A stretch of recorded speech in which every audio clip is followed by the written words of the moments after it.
Donc je disais, comme à mes habitudes, en fait, ceux qui me suivent régulièrement sur YouTube, voilà, vous connaissez déjà. Donc là, vous voyez, ceux qui connaissent Coconi, voilà, je suis... c'est là où il y a le marché agricole paysan. Tous les premiers samedis du mois, c'est un marché très très connu dans l'île. Et il y a énormément de monde qui viennent dans ce marché. Et donc là, je suis dans le coin, je suis à pied. Je rentre à la maison après cette journée très très compliquée là du boulot. Je suis très fatigué parce que j'ai fait le ramadan en plus. J'ai fait le ramadan et aujourd'hui on a eu à décharger. On a eu à décharger beaucoup de packs d'eau à mon boulot en fait, de là où je suis, du siège, là où je travaille, pour l'amener à des collègues. Ce qui fait que ouais, ça physiquement oui c'est assez épuisant. Donc j'ai dû faire ça avec d'autres collègues. En plus il y avait pas l'ascenseur. Là on amenait les bouteilles, les packs. Il y avait 90 packs. C'est au deuxième étage. Donc il fallait monter les 90 au deuxième étage. Donc ouais, ça a été très très compliqué parce que en ayant fait le ramadan, je sens même mes bras là, ils sont fatigués. Mais bon, c'est pas très grave. Ça fait partie des choses à faire. Quand il y a du boulot à faire, on le fait. C'est tout, hein, c'est comme ça. Même si on est fatigué. Donc je sens que ce soir, je vais me coucher un peu tôt. Parce que là, j'ai à peu près de là où le stop là, il m'a déposé, sur le carrefour de Coconi. Là où je vivais, là où j'habitais en Granit, Ghana, je pense à peu près 2 km 800 par là, à peu près 3. Donc avec le sac à dos, les affaires du boulot, tout ça, bon, c'est un peu lourd, mais c'est pas grave, j'y vais. C'est un petit challenge que je me lance, d'aller jusqu'à Ouangani à pied. En ayant fait le ramadan, ça va me faire travailler un peu plus. Du coup, arriver là-bas, je pense qu'il sera pratiquement 17h. Donc je sais pas si j'irai directement m'allonger un peu, et puis je sais pas, on verra. Tout dépend de mon état physique une fois que je serai là-bas. Je vais voir. En tout cas, voilà. Donc pourquoi je continue à le faire le ramadan, parce que l'une des choses qui font que je continue, c'est que certes, il y a eu les 3 mois de... Non, pas 3 mois, qu'est-ce que je dis ? N'importe quoi. C'est la fatigue. C'est la fatigue, là. Quand je dis 3 mois, non, c'est pas 3 mois. Il y a eu un mois complet de jeûne. Et en fait, pour ceux qui sont habitués par rapport à des raisons, on va dire, religieuses, et là, ils continuent. Une fois qu'il est fini, il continue encore 6 jours en fait, ça dépend. Donc moi, c'est ce que j'ai fait, j'ai continué les 6 jours, mais j'ai continué encore un peu, histoire d'être en forme. Parce que moi-même, je me suis rendu compte que... Après, c'est personnel, hein. Moi, il n'y a rien de religieux dans... Bon, le côté religieux, c'est fini. Mais je continue pour des raisons de spiritualité, puis même pour des raisons personnelles, où moi-même, je suis beaucoup plus en phase avec moi-même de faire ça, en fait. Il n'y a personne qui m'oblige, il n'y a personne qui me force. Il y en a, moi, je vois plutôt le côté... c'est se donner un peu de discipline. Se donner un peu de discipline, se donner un peu de challenge, comme ça. Ça permet toujours de s'améliorer en termes de physique ou même psychologiquement. Quand tu te mets des petits challenges comme ça, ça te booste en fait, en vrai. Ça te booste et puis tu as envie de garder ton challenge jusqu'au bout. C'est ce que je fais régulièrement. Comme ceux qui me suivent sur YouTube, ben, c'est comme pour les marches que je fais. Dans ceux qui me suivent sur YouTube, j'ai une fois fait de la marche. Je suis parti de Ouangani jusqu'à Sada, au niveau de chez Bamana, là, au carrefour Bamana.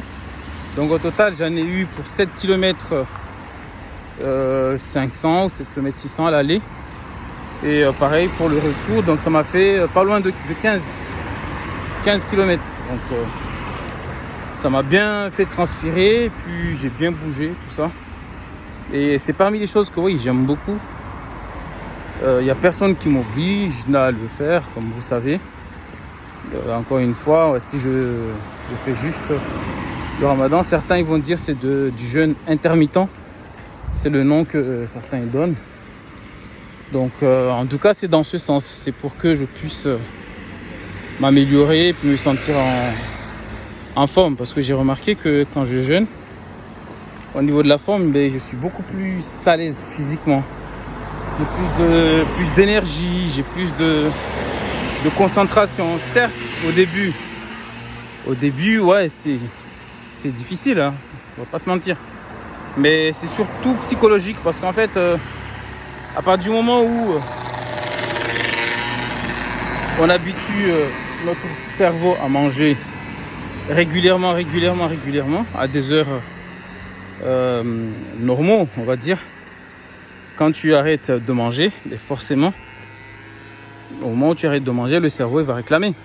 Parce que tu l'as habitué comme ça, ton cerveau. Donc, c'est les premiers jours là que c'est compliqué quand tu fais le ramadan. Mais une fois que tu as passé 2-3 jours après, petit à petit, ton organisme il s'habitue et tu commences à sentir vraiment les effets, que tu es beaucoup plus en forme.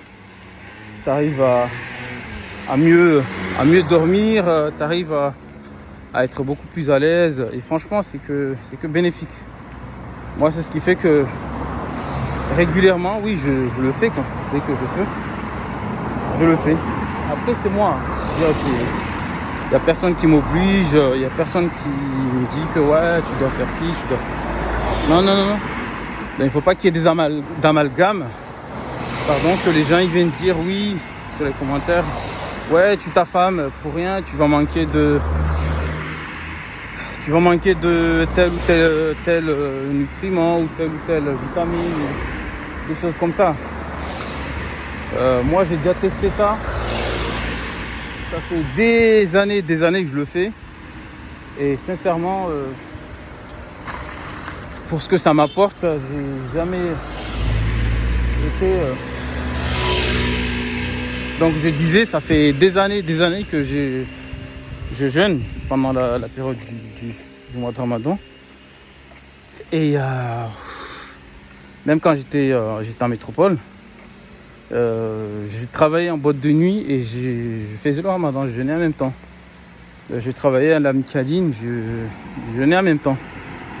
Je vendais de la nourriture, hein, dis-toi bien, je vendais de la nourriture, parce qu'à la Micaline, c'est, pour ceux qui connaissent, c'est une chaîne alimentaire, une boulangerie. Du coup, je vendais là-bas tout en faisant mon Ramadan et tout se passait bien. J'étais en pleine forme, pas de problème physique, ni genre épuisement, ni des envies. Non, au contraire. Mais c'est quelque chose que j'aimais bien parce que, comme je disais, parfois quand on se donne ce genre de... On se donne ce genre de discipline, ça permet de pousser tes propres limites en fait, pour voir jusqu'où tu es capable en fait.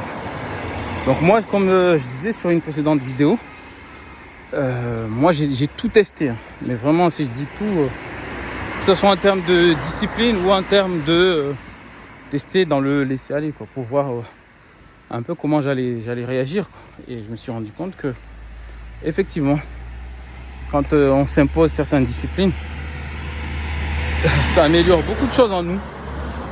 Bizarrement, ça améliore énormément de choses, la discipline. Du coup, moi, c'est la période où je bossais en boîte de nuit, que je faisais le Ramadan, que j'ai réalisé qu'en fait, j'avais beaucoup plus d'énergie que qu'en temps normal, quoi, quand je mangeais régulièrement. C'est-à-dire, après, chaque organisme fonctionne à sa manière, dans son rythme. Mais moi, à partir du moment où j'avais coupé le repas, je ne mangeais pas, j'étais beaucoup plus énergique en fait. J'étais beaucoup plus concentré, j'étais beaucoup plus... même quand je travaillais en boîte de nuit, je dormais que pas beaucoup d'heures. Et pourtant, j'enchaînais le lendemain sur mon autre job. Genre, un exemple, genre le vendredi, j'enchaînais la journée à mon boulot. Le vendredi soir, j'allais bosser en boîte de nuit parce que j'étais résident. Le samedi matin, j'allais au boulot en tant que vendeur. Et le samedi soir, j'enchaînais. Parce que samedi, c'est le week-end, c'est là où il y a le plus de monde. Et le samedi soir, j'enchaînais en boîte de nuit. Pour mixer jusqu'à 6 ou 7 heures du matin le samedi. Et pourtant, je peux vous garantir que je faisais le ramadan cette période-là. J'ai jamais été aussi en forme, sincèrement. C'est incroyable ce que ça me faisait. Et c'est là où j'ai compris, j'ai capté qu'en fait, quand je diminue, bon, moi je dis bien diminue, je dis pas qu'il faut s'affamer. Et puis je dis pas non plus qu'il faut faire ça. Attention, je pèse bien mes mots. N'allez pas dire que oui, j'ai incité un tel ou un tel à faire ceci, ou j'incite les gens à faire ceci, à faire cela, ou que les gens... Non. Moi, j'incite personne. Je vous parle juste de mon exemple personnel, de mon cas personnel, de comment j'ai vécu en France, et les choses que moi j'ai remarquées, les choses qui m'ont apporté du bien, qui m'ont fait du bien. Mais en aucun cas, moi je dis ou j'incite les gens à faire ça, ou à manger, ou à pas manger, ou à arrêter de faire des trucs. Non, jamais de la vie. Moi je le fais. Je parle de mon expérience personnelle. Je répète encore une fois, je parle de mon expérience personnelle, de mon vécu, de ce que j'ai mis en place pour m'améliorer, de ce que j'ai essayé d'améliorer, de certains livres que j'ai lus, parce que j'en ai lu beaucoup, des disciplines que je me suis imposées, parce que je me suis imposé beaucoup, parce que je me suis rendu compte que j'ai eu quelques difficultés, ou même beaucoup de difficultés, parce que pendant de nombreuses années, j'avais zéro discipline. Donc il a fallu que moi-même je mette en place des stratèges ou des stratégies vraiment puissantes ou vraiment bien établies pour que je m'en sors ou pour que j'avance en fait. Donc ça a été tout mon chemin. Donc tout ce que je vous parle ici, toutes les expériences que je vous dis ou je vous raconte, ce sont des expériences personnelles. Attention, n'allez pas prendre ça pour une vérité générale, pour penser que ce que j'ai dit là, les gens doivent faire ci, les gens doivent faire ça. Non, en aucun cas. Moi, j'incite personne à faire ce que j'ai fait. J'incite personne à aller jeûner ou même si ça a des bienfaits, certes, mais c'est au cas par cas, et c'est selon la santé de chacun. Voilà, chacun de nous a son propre morphologie, chacun de nous a sa manière de fonctionner, sa manière d'être, a son propre morphologie. Donc c'est pas ça qui va faire que si ce que je dis là, que il faudra le copier ou essayer de faire comme moi je fais. Non, pas du tout. Il faut faire comme vous le sentez, comme salam alaikum, comme j'ai madame de, comme vos corps fonctionnent, mais pas moi comment je fonctionne. Bonjour, ça va gestion. Ouais, donc ça c'est ce qu'il faut savoir, que chaque humain est comme ça, il fonctionne à son propre rythme. Donc moi-même, en travaillant, j'ai eu mon propre rythme. J'ai eu mes propres limites. J'ai eu mes propres stratégies pour faire en sorte que je me sente mieux. C'est ce que je vous raconte dans mes vidéos, dans mes expériences, dans tout ce que je fais. Donc voilà, je précise encore une fois, j'incite personne, et je dis bien personne, à faire quoi que ce soit. Parce que je sais que voilà, il y en a, ils vont mettre des commentaires en me disant oui, tu fais l'apologie de tel truc, tu vas inciter les gens à aller faire ceci, à aller faire cela. Non. Moi je répète, c'est mon expérience personnelle, ça n'engage que moi. Et je vous dis même pas, ou je demande même pas à qui que ce soit de faire ce que j'ai fait. Non, non. Chacun a son corps. Chacun a son rythme. Et chacun fait ce qu'il veut. Moi, je vous partage juste mes expériences personnelles pour vous raconter ma vie et les choses, comment j'ai mis en place des stratégies pour m'améliorer physiquement. Mais c'est que moi. En gros, voilà, c'est ça. Donc, j'arrive chez mes parents, là. Je vais aller les voir. Parce que mes parents, ils sont déjà assez vieux. Donc, je passe leur rendre visite vite fait chez moi. Et après, je vais continuer jusqu'à Ouangani. Sur ce, je vous dis à très bientôt pour une prochaine vidéo. Allez, ciao, ciao.